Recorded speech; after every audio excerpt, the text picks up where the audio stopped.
There was an unwritten law in the city's underbelly. If you drop a fork in the obsidian room, you apologize to the floorboards. But if you drop your gaze when Silas Mercer walks in, you might just live to see the sunrise. He was more than a mobster in a three-piece suit. He was a ghost story that parents whispered to frighten their children. But on a rainy Tuesday in Chicago, one girl didn't just break the rules. She shattered them. She didn't just look the devil in the eye, she poured scalding coffee right onto his bespoke shoes. And for a heartbeat, the entire city stopped breathing. To understand why, you have to understand the night. It was a Tuesday, with a wind off Lake Michigan sharp enough to flay the skin from your bones. But inside the obsidian room, the weather was irrelevant. The air here was heavy with the scent of aged leather, truffle oil, and silent terror. Margot Reed adjusted her apron, wincing as the stiff fabric dug into a fresh purple bruise on her hip, a parting gift from a subway turnstile that morning. At 24, Margot was running on fumes.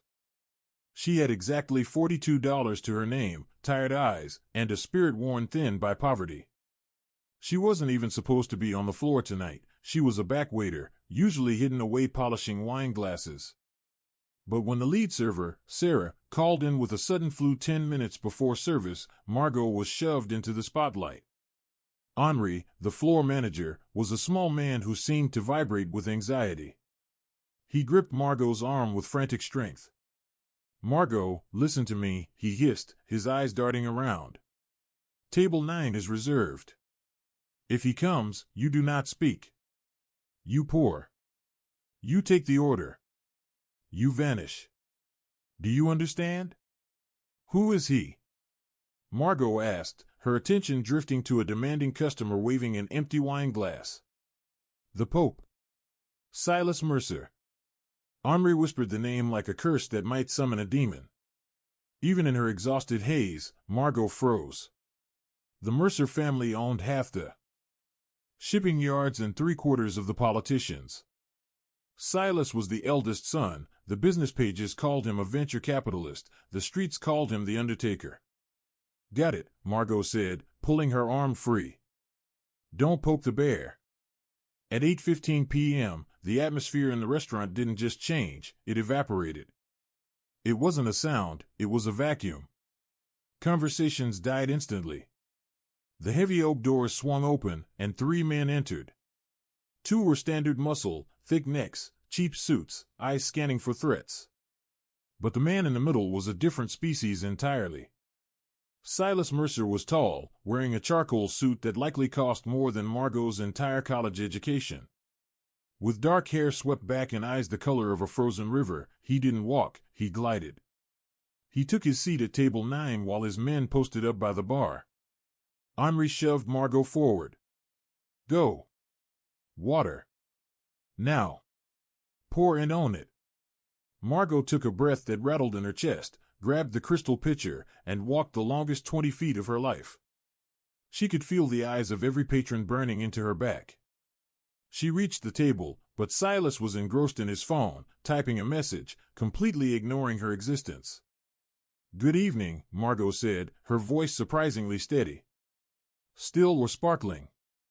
Silas didn't look up. He didn't speak. He simply extended a manicured index finger and tapped the linen tablecloth. Tap. Tap. It was a dismissal. A command for a servant to pour whatever and disappear. Something inside Margot snapped. It was the exhaustion, the aching feet, the sheer indignity of being treated like furniture. She didn't move. "Sir," she said, louder this time, her voice cutting through the hush. Still or sparkling. Silas stopped typing. Slowly, methodically, he lifted his head. When his gaze locked onto hers, a physical chill raced down Margot's spine. He didn't look angry. He looked at her with a terrifying, clinical curiosity, like a scientist observing a beetle that had crawled into his microscope slide. "I didn't order you to speak," Silas said. His voice was a rich baritone, smooth as velvet but cold as liquid nitrogen. "I tapped for water." "That means you pour."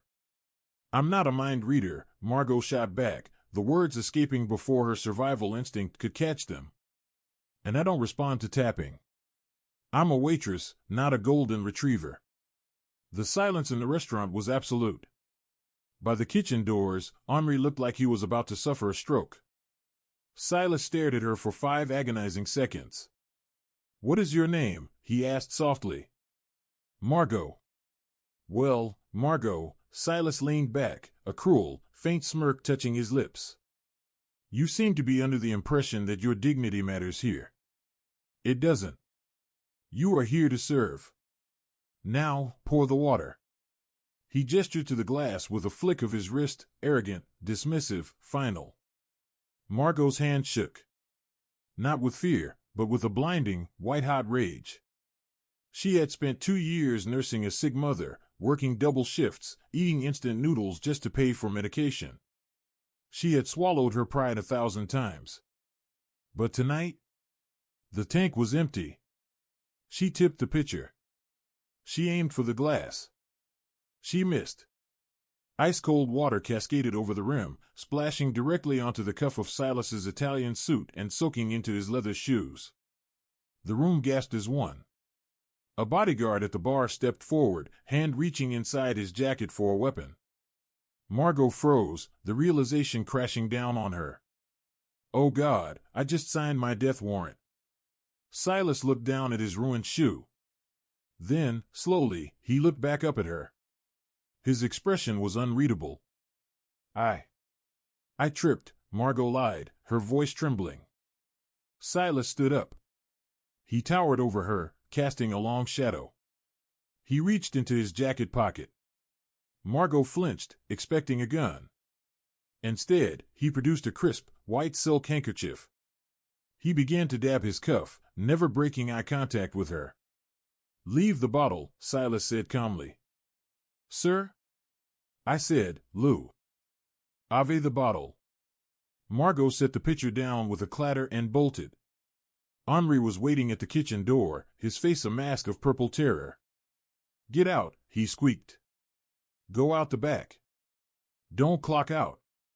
Just run. If you're lucky, he won't remember your face by tomorrow." Margot didn't argue. She grabbed her coat and fled into the rainy alleyway, expecting a bullet between her shoulder blades with every step. She made it to the subway, her heart hammering against her ribs like a trapped bird. She was alive, but dread settled in her stomach like lead. Silas Mercer wasn't the kind of man who forgot. Margot spent the next 3 days in a state of high-grade paranoia. Every time a black SUV slowed down near her apartment on West 4th, she ducked into a bodega. She expected a termination call, but the restaurant never rang. By Friday, her bank account hit negative numbers. Rent was due, and her landlord, a greasy man named Mr. Henderson, didn't accept fear of the Mafia as valid payment. She had no choice. She had to go back. She entered the obsidian room through the back entrance at 4 p.m. The kitchen was quiet. Too quiet. "Henri," she called out. Henri emerged from his office. He looked different. The nervous sweat was gone. He was wearing a new watch. He looked at Margot with a strange mix of pity and confusion. "You're not fired," Henri said flatly. Margot blinked, stunned. I spilled water on Silas Mercer. I insulted him." "I know," Henri said. "He requested you." The blood drained from Margot's face. "What?" "He has a reservation tonight. Table 9. 8 p.m. He specified that you are to be his server. Exclusive." Henri handed her a freshly pressed apron.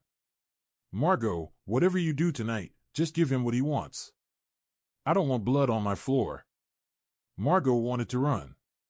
But running required money, and she had none. If she quit, she was homeless. If she stayed, she might be dead. In Chicago, homelessness was often just a slower death than a bullet. She ed the apron strings. At 8 p.m. sharp, Silas Mercer returned. This time, he was alone. No bodyguards.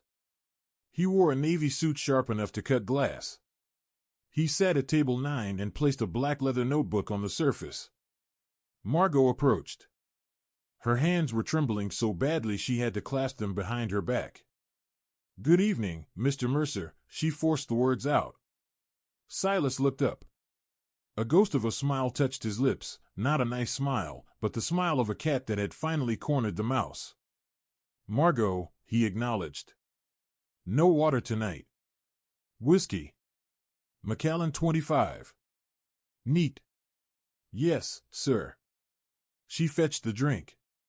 When she placed the crystal glass down, she made sure to keep a safe distance.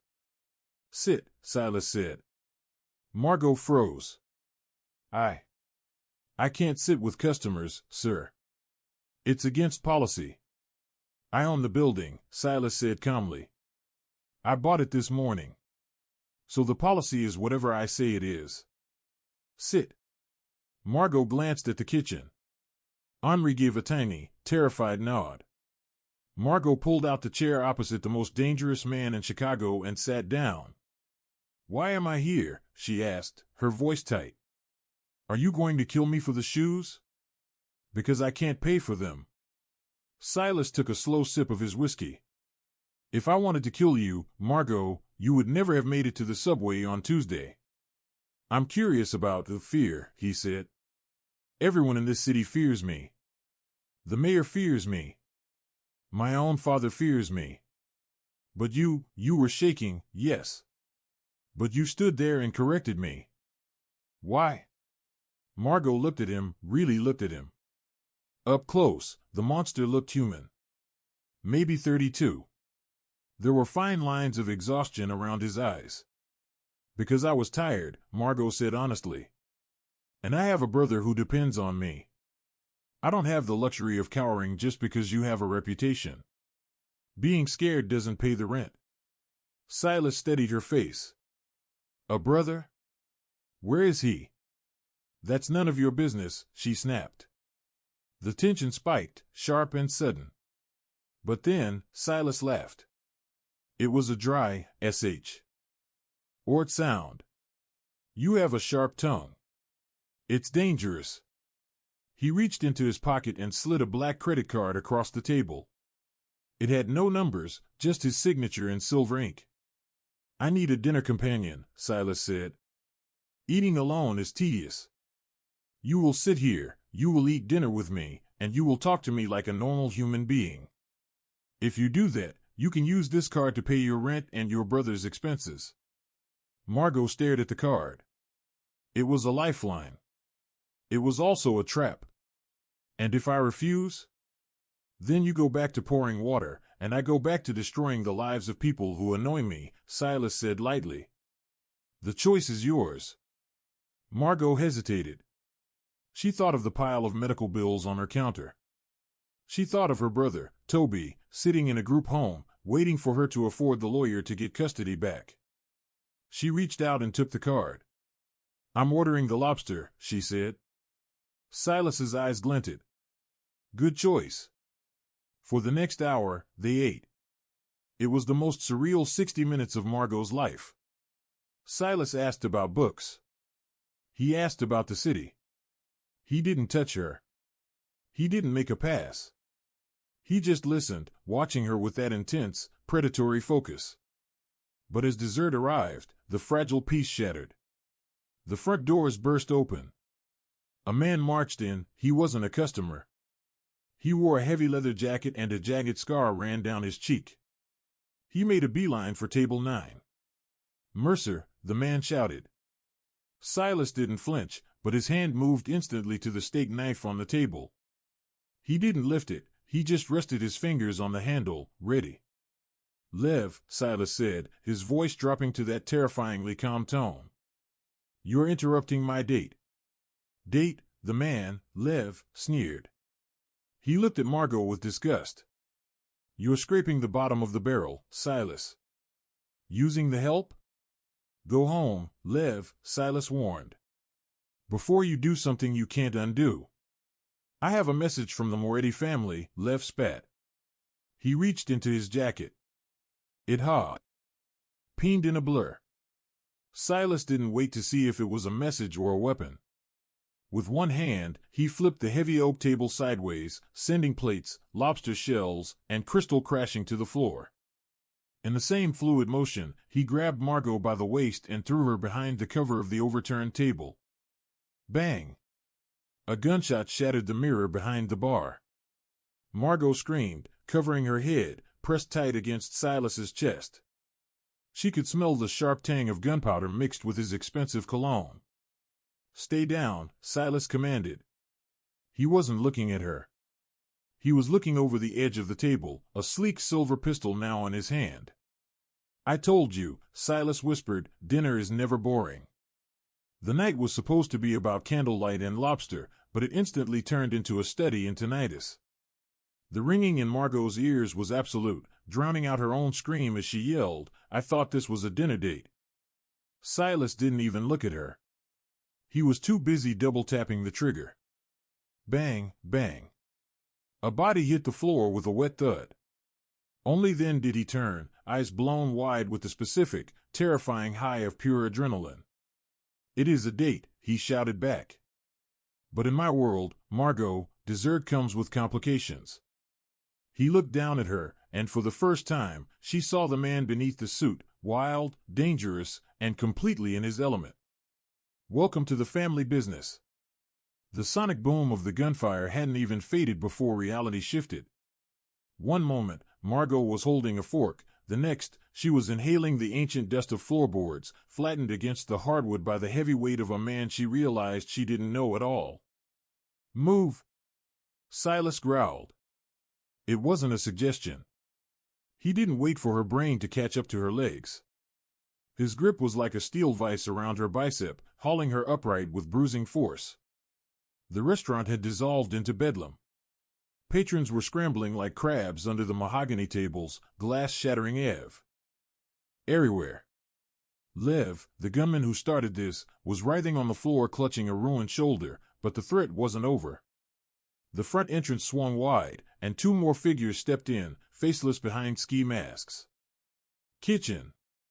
Silas roared. They sprinted toward the double-swinging doors just as the wood frame beside Margot's head exploded. A bullet shredded the trim, showering with chips into her hair. She screamed, stumbling over her own heels, but Silas was a relentless force of gravity, yanking her forward and practically throwing her through the doors into the stainless steel sanctuary of the kitchen. It was eerie. The staff had evaporated. Burners were still roaring, blue flames licking at pans where unattended scallops hissed and burned, turning into charcoal. The only sign of life was Henry, the manager, who had jammed himself into the walk-in refrigerator. Through the crack in the heavy door, Margot caught a glimpse of his eyes, wide, white, and paralyzed with terror. "The back exit," Silas commanded, shoving Margot past the stainless prep stations. They were flying past the dish pit when the back door flew open. Bad timing. A fourth gunman stepped in from the alley, racking a shotgun.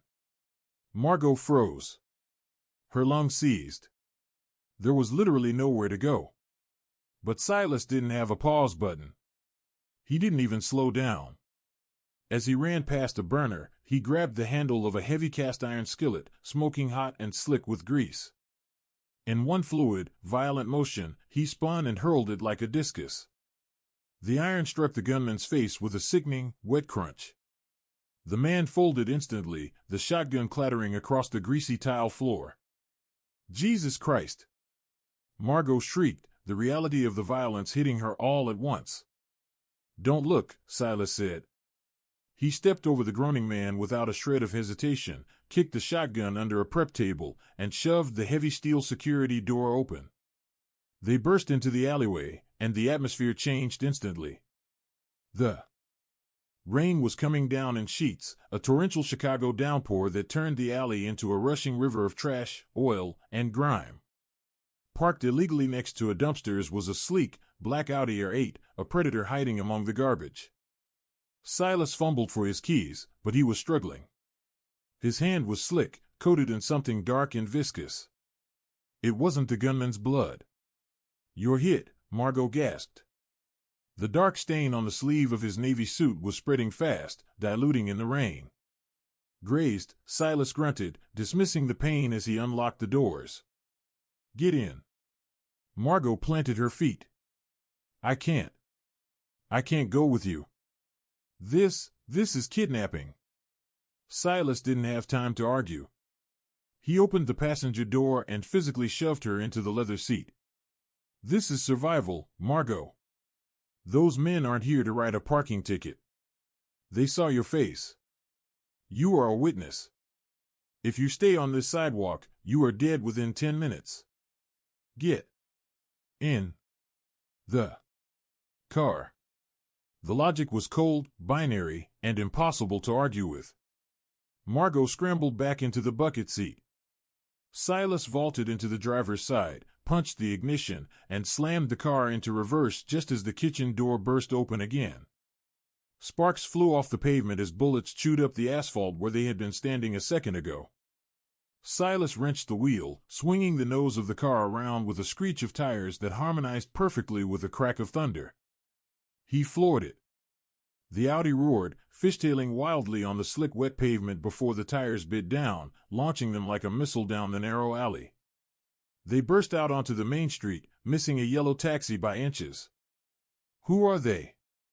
Margot yelled, her knuckles white as she strangled the dashboard. Who tries to kill someone over dinner? Silas was driving with a terrifying, calm focus, his eyes flicking constantly to the rearview mirror.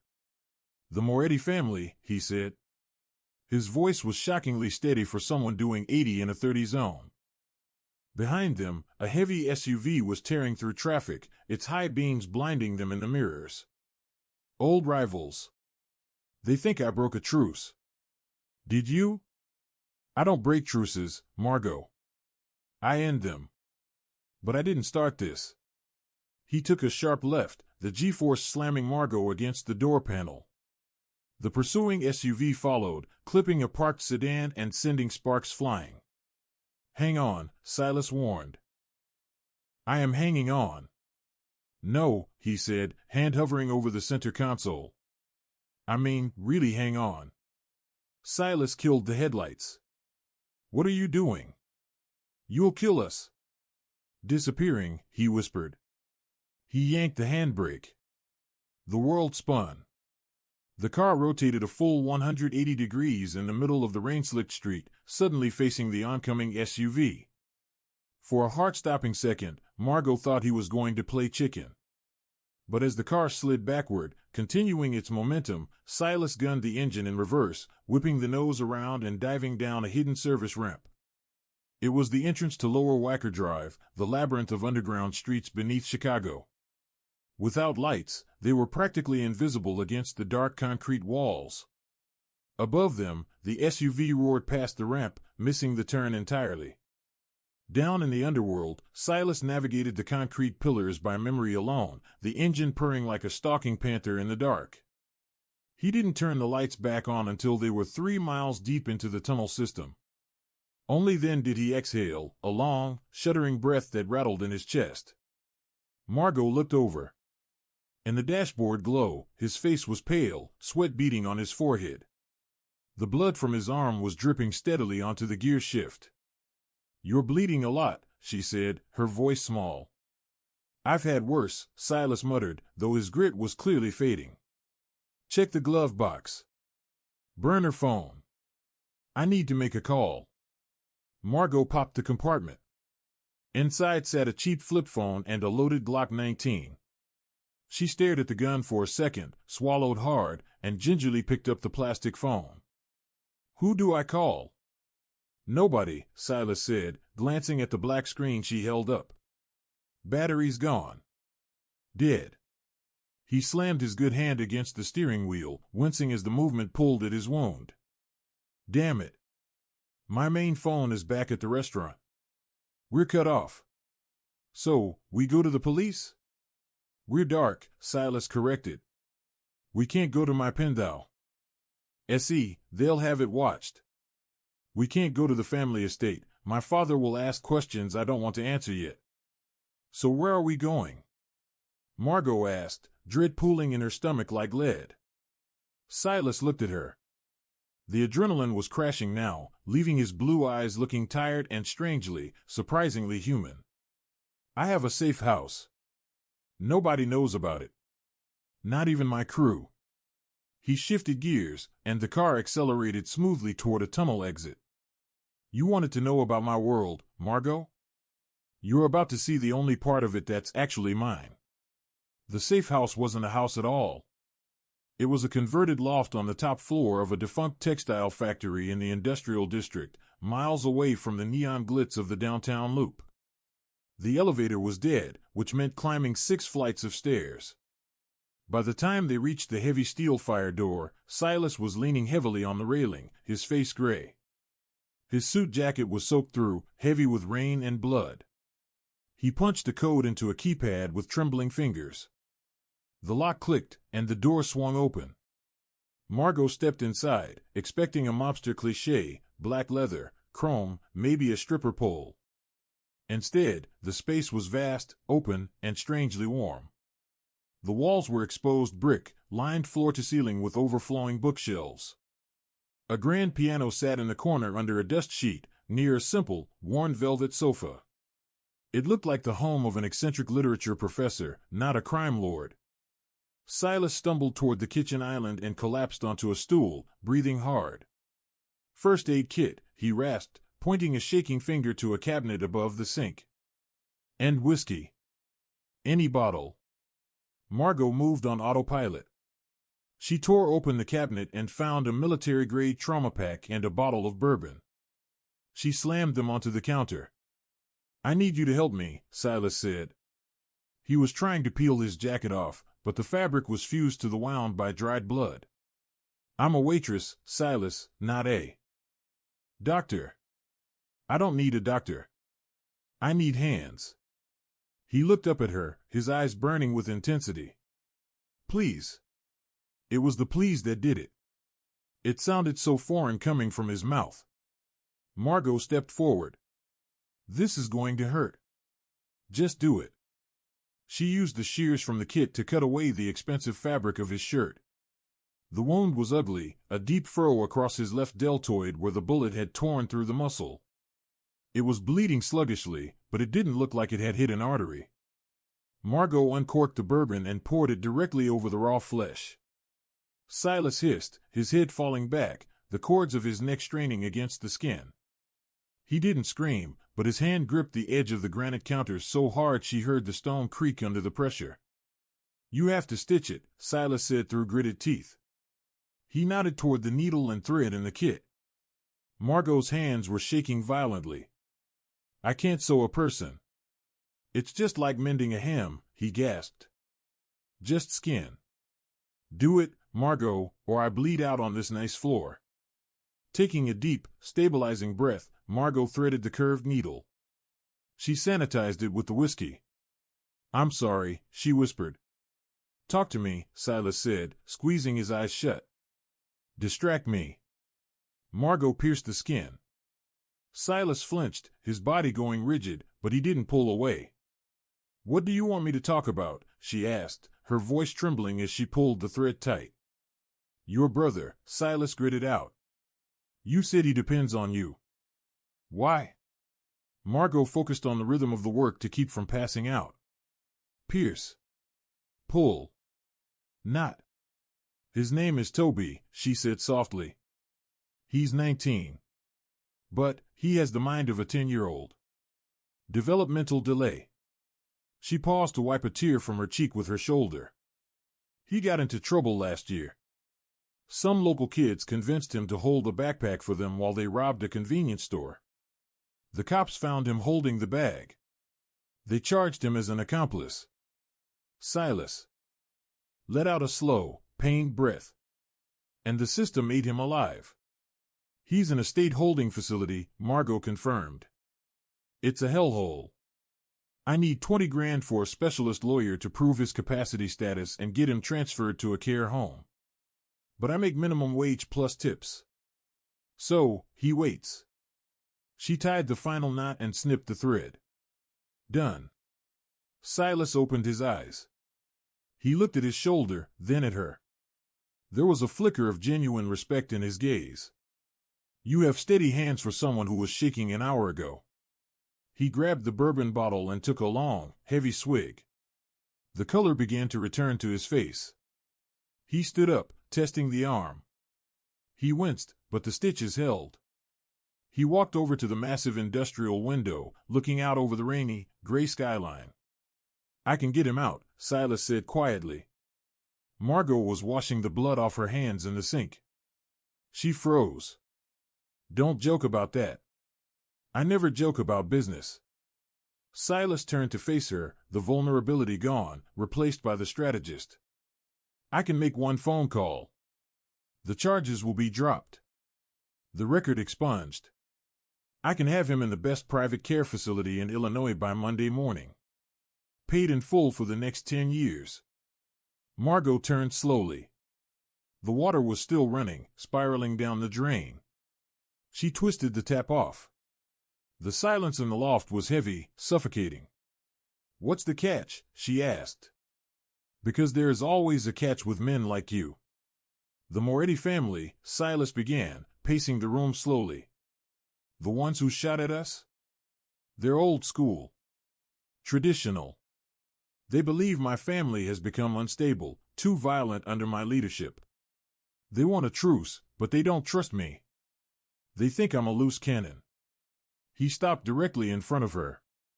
To secure the territory deal that will stop a war, I need to prove I'm settling down. That I'm looking toward a legitimate future. I told Victor Moretti last week that I was engaged to a civilian. A woman with no ties to the CR. I am E-World. Someone who grounds me. Margot's eyes went wide. You lied. It was a strategic projection, Silas corrected. But now, after tonight, they've seen you. They saw me save you. They saw me leave with you. In their minds, you are that fiancé. No. Margot backed away. Absolutely not. If you walk out that door, Margot, the Morettis will find you. They will think you are my weakness, and they will use you to get to me. They might even go after Toby just to flush you out. Margot felt sick. The room seemed to tilt. You put me in this position. I did, Silas admitted, his voice low. And now I'm offering you a way out. A contract. He held up his hand. 6 months. You live with me. You wear my ring. You attend dinners and galas. You play the part of the woman who tamed the wolf. In exchange, Toby is free. Your debts are paid. And after 6 months, we stage a breakup. I give you enough money to disappear to anywhere in the world, and you never see me again. Margot looked at him. He was dangerous, manipulative, and arrogant. He was everything she hated. But then she thought of Toby. Toby, who cried every time she visited him because the other inmates stole his food. Toby, who didn't understand why he couldn't come home. 6 months, she asked. 6 months. And you don't touch me, she said firmly, drawing a line in the sand. This is business. No sleeping together. No romance behind closed doors. Silas smirked, the old arrogance flooding back into his posture. Margot, I don't force women. And trust me, I have plenty of volunteers. Frankly, you're not my type. You're too loud. Margot's voice was flat, cutting through the tension in the loft. It was a rejection, sure, but it was also a test. She watched Silas carefully. He didn't flinch. Instead, he just nodded, satisfied. Good, he said. Do we have a deal? He extended a hand. Margot hesitated for a fraction of a second, studying the palm. It was massive, the skin thickened by calluses BU. Tea-scrubbed clinically clean. She reached out and took it. Her grip was firm. Deal. The moment their skin touched, the atmosphere in the room shifted. A tiny, silent crimson dot manifested on the center of Silas's chest, directly over his heart. Margot's eyes locked onto it a microsecond before Silas even registered the threat. Down, she screamed. She didn't wait. She threw her entire body weight against him, tackling him backward onto the Persian rug. Smash! The sound was deafening. The floor-to-ceiling window didn't just break, it detonated inward. A high-caliber sniper round tore through the empty air where Silas's chest had been a heartbeat prior. They hit the floor hard, a tangle of limbs, rolling through a debris field of shattered safety glass and crushed velvet. "I thought you said nobody knew about this place," Margot yelled, her voice raw. Her face was inches from his, her eyes wide with the sudden shock of violence. Silas looked past her at the jagged remains of the window. His expression didn't show fear, it showed a terrifying, cold darkening. A mask of pure fury slid into place. "Someone does," he growled, the vibration of his voice deep in his chest. "There's a rat in my inner circle." He locked eyes with Margot, his intensity pinning her to the floor. "The deal just changed. We aren't hiding anymore. We're going to war." There was no second shot. The sniper didn't need one. The message had been delivered loud and clear. Silas and Margot scrambled across the floor on their hands and knees, keeping their heads low. Shards of glass sliced into their skin, but they didn't stop until they hit the safety of the hallway. No words were exchanged. They just moved. They sprinted down 6 flights of concrete stairs, the massive spike of adrenaline completely masking the throb in Silas's injured shoulder. Minutes later, they were sealed inside the blackened interior of his Audi. Silas didn't turn toward the highway escape routes. Instead, he banked the car in Orth, speeding toward the secluded, old-money enclave of Lake Forest. "Where are we going now?" Margot asked. She was picking jagged diamonds of glass out of her tangled hair. Her hands were trembling violently, but when she spoke, her voice was steel. She was acclimating to the terror, and the fact that she was getting used to it scared her more than the sniper fire. "Home," Silas said, his eyes glued to the dark road. "My father's estate. It's a fortress. Armed guards, perimeter walls, blast-proof glass. It's the only place in Illinois where I can guarantee you won't be executed in your sleep." Margot looked at him. "I thought you said your family was dangerous." "They are." Silas gripped the leather steering wheel until his knuckles turned white. "But they're a different kind of dangerous. They'll try to dissect you psychologically, not physically. At least, not at the dinner table."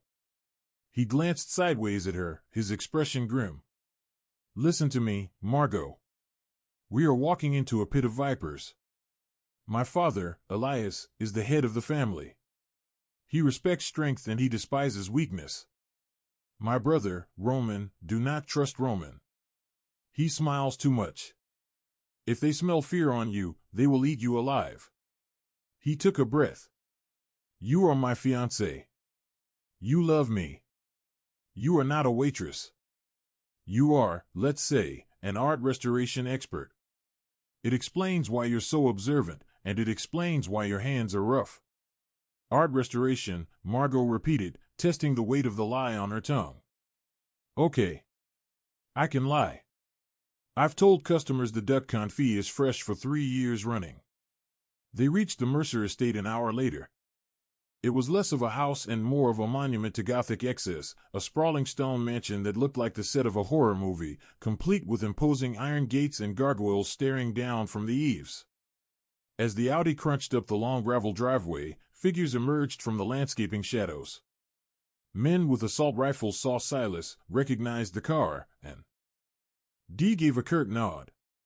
Inside, the house was a tomb, silent, temperature-controlled, and cold. A butler materialized to take their coats, saying nothing, though his eyes lingered heavily on the bloodstain spreading across Silas's shirt. "Father is in the library," the butler intoned. "He is expecting you." Silas reached down and took Margot's hand. His palm was warm, his grip grounding. "Ready?" "No," Margot said honestly. "Let's go." The library was cavernous, smelling of decaying paper, old leather, and stale cigar smoke. An old man sat positioned by the roaring fireplace. Elias Mercer was confined to a wheelchair with a blanket draped over his withered legs, but his eyes were alive, sharp, black beads that cataloged everything in the room. Standing behind him was a younger man. He looked like a softer, prettier copy of Silas. This was Roman. "Silas," Elias croaked, his voice like grinding stones. "You're bleeding on my Persian rug." "We were hid at the loft," Silas said, pulling Margot slightly forward, presenting her. "There's a leak." "A leak?" Roman stepped out from behind the chair, his face twisting into a performance of concern. "Or did you just get careless, brother?" He glanced at the woman. "And who is this?" "This," Silas said, his voice hardening, "is Margot. My fiancée." The silence that followed was suffocating. Roman let out a laugh, a short, barking sound of disbelief. Elias didn't blink. He just stared. "Fiancé?" Elias said. "Since when?" "Last week you were single and focused on the Moretti acquisition." "Since I realized I needed something to live for other than money," Silas lied. It was smooth. Effortless. Margot is different. Elias rolled his wheelchair forward, the rubber wheels silent on the wood. He stopped inches from Margot. He looked her up and down, dissecting her, the cheap boots, the messy, wind-blown hair, the defiant set of her jaw. "She looks like a stray cat," Elias grunted. He locked eyes with her. "What is your father's name, girl?" "Marg." Ot felt Silas stiffen beside her. She knew instantly, this is the test. If she faltered, if she looked at Silas for a lifeline, she was dead in the water. "My father was a drunk named Frank," Margot said, her voice steady, looking the old man dead in the eye. "He died in a gutter." She lifted her chin. "I made myself. I don't need a lineage to know my worth, Mr. Mercer." Roman's eyebrows shot up toward his hairline. Beside her, Silas squeezed her hand, an imperceptible signal of approval. Elias stared at her for a long, agonizing moment. Then, incredibly, a dry, rasping sound came from his throat. He was chuckling. It sounded like dead leaves being crushed. "Frank," Elias mused. "Honest. I like honest." He waved a hand. "Roman, get her a drink. Silas, get patched up. If she's going to be a Mercer, she can't look like she just rolled out of a dumpster." He turned his wheelchair back to the fire. "The Solstice Gala is tomorrow night. We will announce the engagement there. It will be the perfect cover to draw out your rat." "The gala?" Silas frowned, stepping forward. "That's too public. It's dangerous." "It's necessary." Elias snapped. "If you hide, you look weak. If you look weak, the Morettis attack. You will attend. She will attend. And we will see who flinches." The next 24 hours dissolved into a blur of activity. Margot was whisked away to a guest wing larger than her entire apartment building. A team of stylists descended upon her, keeping their heads down and asking zero questions. They scrubbed, polished, and painted her like a doll. Silas vanished into high-level meetings with his father's security detail. Margot didn't see him again until the night of the gala. She stood in front of the full-length mirror in her suite. The woman staring back was a stranger. She wore a floor-length gown of emerald green silk that clung to her curves like a second skin. It featured a thigh-high slit that bordered on scandalous and a back that plunged dangerously low. Her hair was swept up in an intricate, architectural twist, revealing the diamond necklace Silas had sent up. "It's armor," she whispered to her reflection. "Just a costume." A knock echoed at the door. Silas entered. He stopped dead in his tracks. He was wearing a tuxedo, his injured arm resting in a sling made of black silk to match the suit. For a moment, his guarded, cold expression cracked. He looked genuinely struck. "You look—" he started, then cleared his throat, regaining his composure. "Adequate." Margot turned, a smirk playing on her lips. "Adequate?" I look like $1,000,000, Silas. Which is roughly what I assume this necklace costs. He walked over to her. The air between them suddenly charged with a confusing, magnetic electricity. He reached out with his good hand and adjusted the clasp of the necklace, his fingers brushing the sensitive skin at the nape of her neck. Margot shivered involuntarily. Tonight is the endgame, Silas said softly, his mouth close to her ear. The Morettis will be there to sign the truce. The rat will be there to stop it. I need you to be my eyes. I can't watch everyone. He stepped back.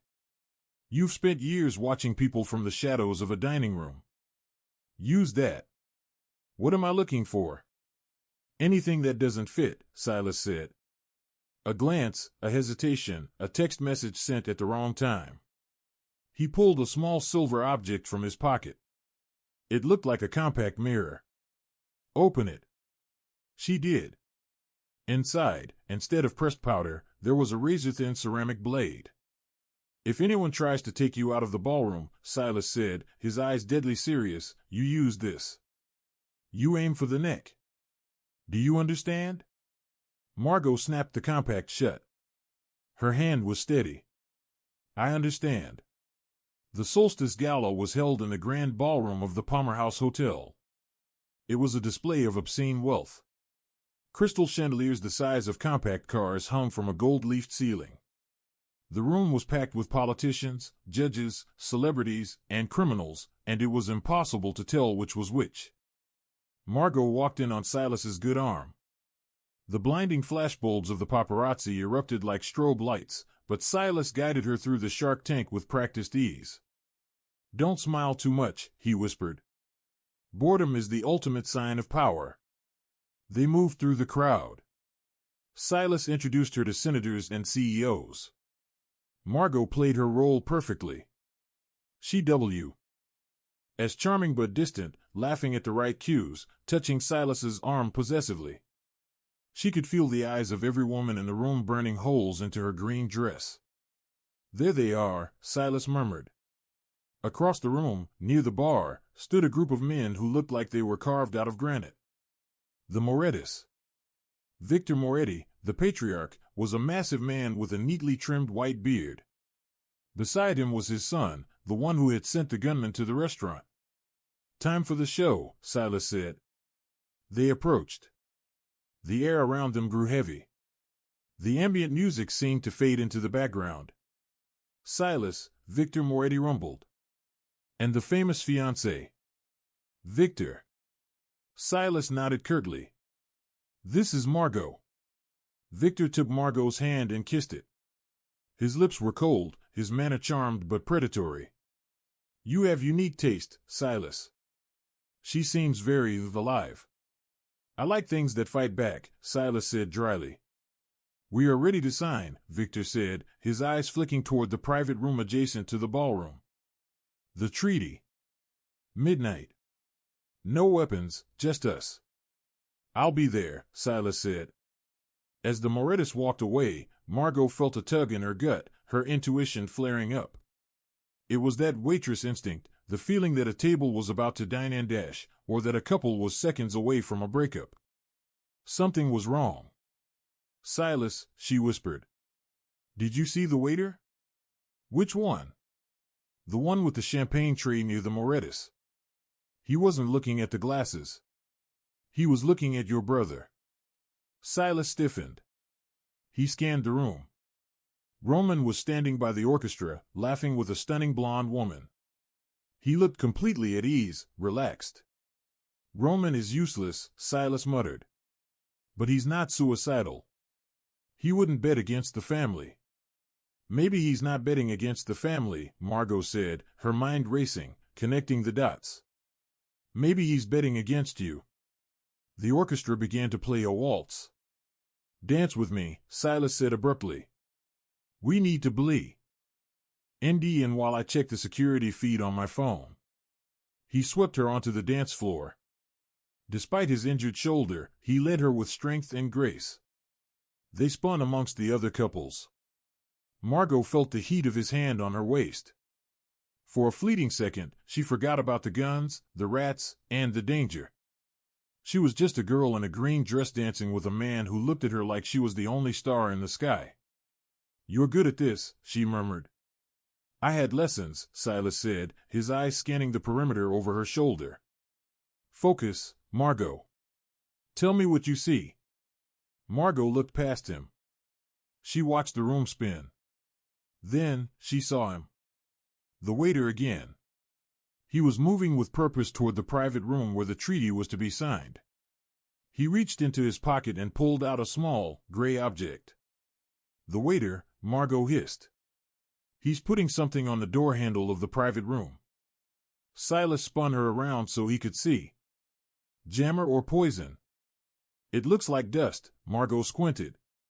"Contact poison. I saw it on the news. Fentanyl analog. One touch and you drop." Silas's face went hard as stone. "If Victor touches that handle, he dies. His men will think I did it. The war starts instantly. We'll be slaughtered in this ballroom." "Roman," Margot realized, the horror dawning on her. "Roman isn't meeting the Morettis. He's setting you up to be the fall guy. If the Morettis kill you in retaliation, Roman inherits everything." "Smart boy," Silas growled. "He never had the guts to kill me himself." The music swelled. The song was ending. Victor Moretti was walking toward the private room. He was 10 feet away from the handle. "Do something," Margot urged. "I can't get there in time without causing a scene," Silas said. "Then I will." Margot broke away from Silas. She didn't run, running drew attention. She stumbled. She let out a loud, theatrical gasp and pitched herself forward, colliding directly with a passing server carrying a tray of red wine. It was the SP. Spectacular collision. The tray went airborne. 5 full glasses of Cabernet Sauvignon showered down, not on Margot, but directly onto Victor Moretti, who had stopped just 2 feet from the door to see what the commotion was. "Oh my God!" Margot shrieked, her voice carrying over the music. "I am so clumsy. I am so sorry." The ballroom went silent. Victor Moretti stood there, his pristine white tuxedo shirt now dripping dark red, looking like a murder victim. He looked up at Margot with murder in his eyes. His bodyguard surged forward. Instantly, Silas moved. He was there in a heartbeat, inserting himself like a human shield between Margot and the Moretti crime family. His voice wasn't loud, but it had the density of steel. "An accident," Silas declared, his eyes locked on the mob boss. "My fiancée has had too much champagne. My apologies, Victor. Obviously, we can't sign the treaty while you are compromised." Victor Moretti looked down at the dark stain spreading across his pristine dress shirt. Then, his gaze shifted. He looked at the door handle, just inches from his hand. Then he looked at the waiter, who was currently trying to make himself invisible, inching backward toward the kitchen swing doors. Now, Victor might have been old, but you don't survive 40 years in the Chicago underworld by being stupid. He saw the waiter's trembling hands. But more importantly, he saw the faint, white dust coating the brass door handle. He looked back at Silas, and for a fleeting second, a silent communication passed between the two warlords. A flicker of understanding. "Get me a new shirt," Victor growled to his lieutenants, his voice scraping like gravel. He gestured a heavy hand toward the terrified server. "And bring me that waiter. We will sign in the kitchen." Silas finally exhaled, the tension leaving his shoulders in a rush. He grabbed Margot's arm, perhaps a little too tightly, and pulled her close. "You're crazy," he whispered. There was fear in his voice, but under it, pure awe. "You just threw wine on the head of the Chicago mob." "I told you," Margot replied, smoothing down her dress while her heart hammered against her ribs like a runaway machine gun. "I'm clumsy." Silas looked down at her. The adrenaline in the room was spiking. The danger was palpable, you could practically taste the metallic tang of violence in the air. And right there, in the middle of the crowded, suffocating ballroom, Silas did the one thing she absolutely didn't expect. He kissed her. And listen, this wasn't a stage kiss. This wasn't for show. It was hard, possessive, and desperate. It tasted of expensive whiskey and imminent danger. For 3 seconds, the chandeliers, the mobsters, and the music just dissolved. When he finally pulled back, his eyes were blown wide, dark, and dilated. That, Silas whispered, his voice rough, was for the cameras. Right, Margot breathed. Her knees were literally shaking. For the cameras. But the night wasn't over. As they turned to walk toward the kitchen to finalize the deal, Margot's eyes caught movement by the exit. It was Roman. He was standing there, pale as a ghost, phone pressed to his ear. He was looking right at Margot, and the expression on his face promised one thing: she wasn't surviving the night. The signing of the treaty in the hotel kitchen was a grim, unglamorous affair. Surrounded by the harsh glare of stainless steel and the chemical smell of industrial dish soap, Victor Moretti signed the peace document on a scarred butcher's block. He didn't stay to chat. He took the traitorous waiter with him, a loose end that Victor intended to tie up in a basement somewhere very far away. When the heavy service doors finally swung shut, the silence that followed was deafening. Only Silas and Margot remained. Silas slumped against a metal prep counter, his face draining of color. The adrenaline was fading, and the pain in his injured shoulder was returning with a vengeance. "We did it." Margot exhaled. Dee, leaning back against the deep sinks, her voice echoing off the tiles. "We actually did it." "Not yet," Silas said quietly. He didn't look at her. His eyes were fixed on the service entrance. "We have one rat left." On cue, the door pushed open. Roman walked in.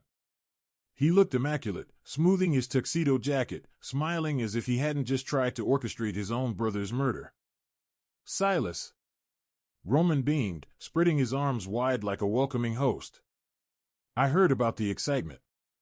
Moretti's shirt, tragic. But the treaty is signed. Father will be so pleased." Silas didn't smile. He slowly reached into his jacket. "Drop the act, Roman." The waiter talked before Moretti took him. "We know it was you who paid him to dust the handle with poison. We know it was you who sent the sniper to the loft." Roman's smile didn't just fade, it vanished. His face transformed instantly into a mask of pure, ugly hatred. He stopped pretending. "You were always the favorite," Roman spat. His voice bounced sharply off the tiled walls. "The brooding, brilliant Silas. I did everything right. But Father only ever looked at you. If the Morettis had killed you tonight, I would have been the grieving brother who avenged you. I would have been king. You would have been a corpse within a week," Silas said, his voice terrifyingly calm. "You don't have the spine for this life, Roman. I have enough spine to finish what the sniper started." Roman pulled a snub-nosed revolver from his waistband and leveled it straight at Silas's chest. Silas was injured. His reflexes were slowed by blood loss. He froze, knowing he couldn't draw his weapon in time. Margot didn't think. She didn't calculate the odds. She just reacted. She was standing next to the dish pit, where a stack of heavy, ceramic dinner plates sat drying. As Roman's finger began to tighten on the trigger, Margot's hand flew out. She grabbed the top plate, a thick, heavy charger, and hurled it with all the force of a woman who had carry. "D heavy trays for 6 years. Order up," she screamed. The plate flew through the air like a deadly frisbee, smashing directly into Roman's hand. Crunch. Roman howled in pain. The gun fired wildly into the ceiling, blowing out a light fixture before clattering across the floor. Silas moved. In one massive stride, he closed the distance. He didn't use his gun. He used his good fist, connecting with Roman's jaw with a sickening, heavy thud. Roman crumpled to the floor, unconscious before he even hit the tiles. Silas stood over him, chest heaving, kicking the revolver away.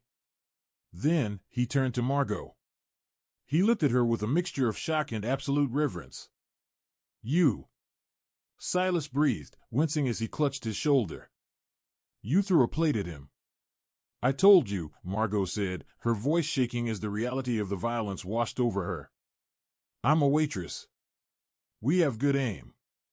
6 months later. The bell above the door of the obsidian room chimed softly. The restaurant was alive. The clinking of silverware and the warm hum of conversation filled the air. Henri, the manager, was bustling about the floor, looking happier than he had in years. Margot sat at table 9. But she wasn't wearing an apron. She was wearing a soft cream sweater and designer jeans. Opposite her sat her brother, Toby. He was laughing, pointing at the menu. He looked healthy, rested, and clean. The private care facility had done wonders for him. I want the burger, Mags, Toby said excitedly. Get the burger, Toby, Margot smiled, reaching across the tablecloth to squeeze his hand. Get 2. Suddenly, the heavy oak doors opened. The room went quiet, just for a second. Silas Mercer walked in. He didn't bring bodyguards. He wasn't wearing a scowl. He walked straight to table 9. Is this seat taken? He asked. Margot leaned back, crossing her arms playfully. Depends. Are you going to tip? Well, Silas chuckled, a real, genuine sound that actually made nearby patrons stop and stare. He pulled out the chair and sat down next to her. The contract is up today, Silas said softly, ignoring the menu entirely. 6 months. Your debts are paid. Toby is secure. You have the money in your account. You're free to go, Margot. You can move to Paris. You can open your own restaurant. You never have to see a mobster again. Margot looked at him. She looked at the man who had terrified her, then protected her, and finally, challenged her. She traced the faint white scar on his jaw, a souvenir from that night in the kitchen. I could go to Paris, she mused. But the coffee there is overrated. Silas raised an eyebrow. Is that so? Margot continued, her foot finding his under the table. I realized something. I'm not really good at taking orders anymore. I think I'd rather give them. Is that a proposition? Silas asked, his eyes darkening with that familiar heat. It's a negotiation, Margot smirked. I stay. But not as an employee. And definitely not as a fake fiancé. Then as what? Margot grabbed his tie and pulled him close, right there in the middle of the restaurant where she used to scrub tables. As the only person in this city who isn't afraid of you, she whispered. Silas didn't hesitate. He kissed her. It wasn't for the cameras, he murmured against her lips. It wasn't for a treaty. It was for them. Deal, Silas whispered. And for the first time in the history of the Obsidian Room, nobody looked away. And that is the story of how Margot Reed went from pouring water to ruling the city. It turns out, sometimes the most dangerous thing you can do isn't pulling a gun. It's standing your ground when everyone else is kneeling. Silas Mercer thought he needed a soldier, but he actually needed a partner who could throw a mean dinner plate. What do you think? If you were in Margot's shoes, would you have taken the deal to become a partner, or would you have run for the hills the moment he handed you that black credit card? Let me know in the comments below. I read every single one of them. If you enjoyed this story of danger, romance, and sweet revenge, please smash that like button, it really helps the channel grow. And if you haven't already, hit subscribe and ring the notification bell so you never miss a new story. We have a dark academic thriller coming up next week that you won't want to miss. Thanks for listening, and remember, be careful who you spill coffee on. They might just change your life.